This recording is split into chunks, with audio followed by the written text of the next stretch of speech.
Halo semuanya, selamat datang di 90 menit bola. Kita awal informasi kali ini dari kabar Sintayong tinggalkan Indonesia. Evaluasi hasil tim nasional usai melawan Bahrain dan China di laga lanjutan grup C babak ketiga kualifikasi Piala Dunia 2026 zona Asia terpaksa ditunda. Hal itu dikarenakan pelatih timnas Indonesia Sintayong pulang kampung ke Korea Selatan untuk beristirahat. Melihat hasil itu, evaluasi sejatinya akan segera dilakukan. Namun Sekretaris Jenderal PSSI Yunus Nusi mengatakan pihaknya saat ini sedang memberikan waktu untuk Sintayong beristirahat.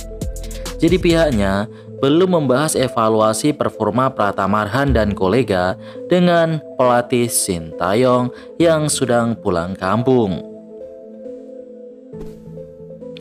FIFA pastikan laga timnas versus Bahrain tetap digelar di Indonesia. Beda dengan AFC yang masih mengambang, FIFA memastikan laga timnas Indonesia versus Bahrain di lanjutan matchday ke-8 grup C kualifikasi Piala Dunia 2026 zona Asia pada Selasa 25 Maret 2025 tetap digelar di tanah air. Hal itu disampaikan Menteri Pemuda dan Olahraga Dito Aryo Tejo. Saya sebagai Menpora sudah berikan statement resmi di mana kami menjamin keamanan tim Bahrain ketika bermain di Indonesia. Insya Allah tak akan ada ancaman dan keselamatannya pasti terjaga, kata Dito Aryo Tejo. Dan FIFA juga sudah meminta pertandingan tetap di Indonesia.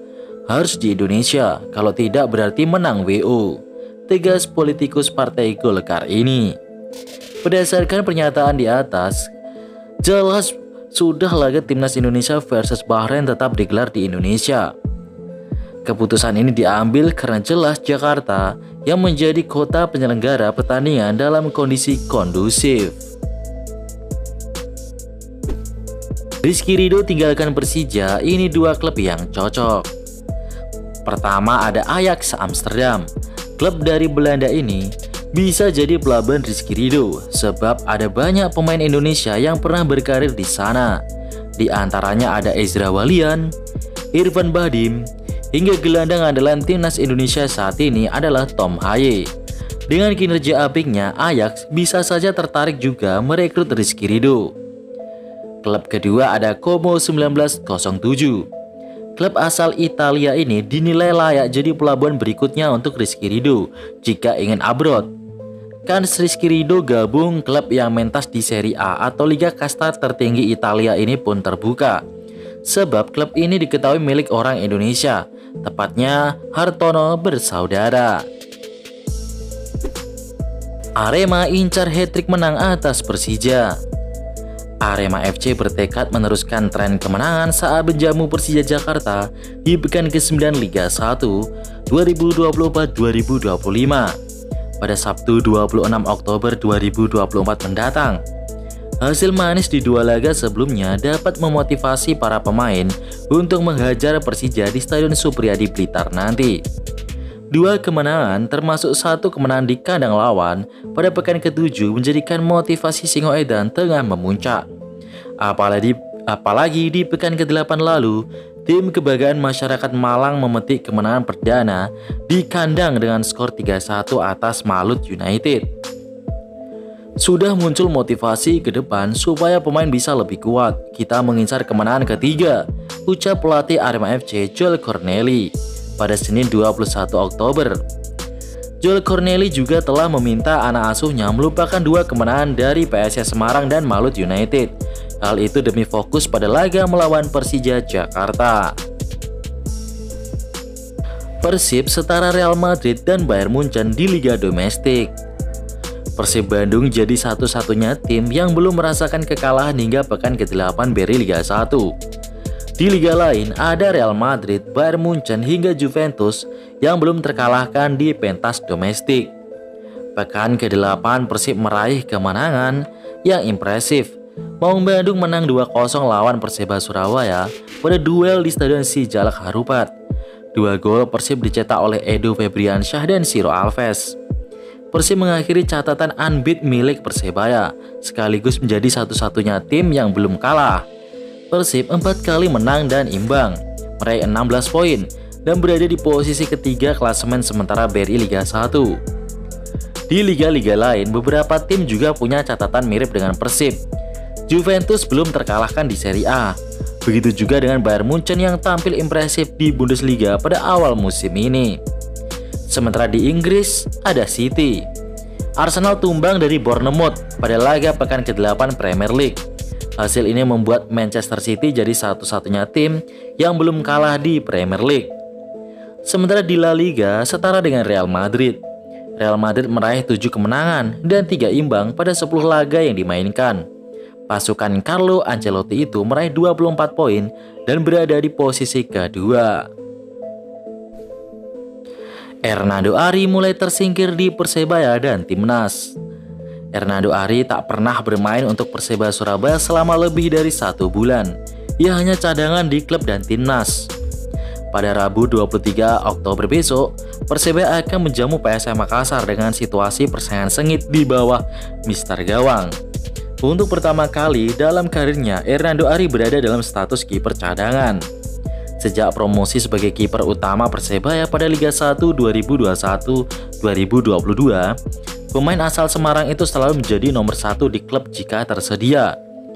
Mulai musim ini, Paul Munster mendapuk Andika Ramadhani sebagai kiper nomor 1 Bajul Ijo. Hernando mulai menghiasi bangku cadangan Persebaya pada pekan ke-7 atau laga terakhir sebelum jeda internasional. Lantas pada laga pertama setelah jeda internasional, ia masih ditaruh di bench saat melawan Persib Bandung. Paul Munster bisa beralasan laga itu terlalu mepet untuk Hernando lantaran 3 hari sebelumnya masih berada di China. Jika ia tetap menjadi kiper cadangan, kualitasnya sebagai penjaga gawang nasional terancam menurun. Pep Guardiola angkat bicara laga big match Persebaya versus PSM. PSM Makassar menantang Persebaya Surabaya di Stadion Gelora Bung Tomo, Jawa Timur pada Rabu 23 Oktober pukul 20.00 waktu Indonesia Timur. Bernardo Tavares dan Paul Munster dikenal memiliki gaya permainan pragmatis, lebih utamakan hasil dari permainan indah atau daripada permainan indah dari kaki ke kaki.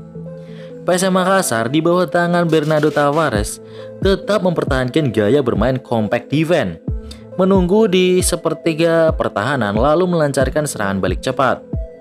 Taktik diterapkan pelatih asal Portugal itu cukup efektif. Dari 8 laga PSM Makassar musim ini, 5 kemenangan diraih, 3 kali imbang dan baru menelan sekali kekalahan. Sedangkan Paul Munster sejak menangani Persebaya bermain mid block dan long ball combine. Banyak beranggapan gaya bermain pelatih asal Irlandia meninggalkan filosofi bermain Persebaya yang ngeyel dan bermain dari kaki ke kaki. Di bawah asuhan Paul Munster, hasil menang menjadi yang utama. Buktinya sekarang Persebaya berada di peringkat 2 klasemen dengan poin 17. Hasil 5 kali menang, 2 kali seri, dan sekali kalah dari 8 pertandingan. Pelatih kelas dunia Pep Guardiola menyoroti pertandingan super big match dan duel klasik di Liga Indonesia ini.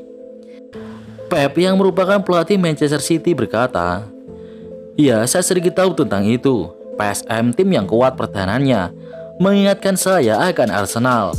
Namun untuk Persebaya, saya rasa mereka harusnya bermain dengan tiki taka. Seharusnya akan bagus bila dengan kualitas pemain seperti itu untuk bermain menyerang. Kuncinya jangan takut. Saya juga tahu Persebaya memiliki pendukung seperti bonek, fanatik luar biasa. Pasti mereka ingin melihat Persebaya bermain menghibur," kata Pep Guardiola via Manchester Afternoon News. Jadwal dan prediksi singkat BRI Liga 1 pada Rabu 23 Oktober. Madura United versus PSS Semarang pukul 15.30 waktu Indonesia Barat live di Indosiar dan video.com. Prediksi, Madura United dan PSS dua tim yang lagi bapuk-bapuknya. Tapi PSIS ditinggal banyak pemain karena cedera dan kartu merah.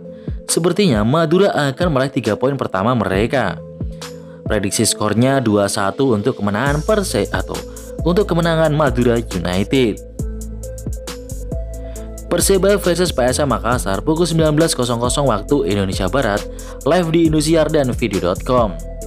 Prediksi, laga big match ini harusnya berlangsung seru dan menghibur. Semoga Perseba tampil menyerang, apalagi bermain di kandang sendiri. Tapi PSM nggak bisa diremehkan. Kemungkinan bakal imbang nih cuy, skornya 1-1. Gimana dengan prediksi kalian guys? Tulis di kolom komentar. Sampai jumpa di video berikutnya.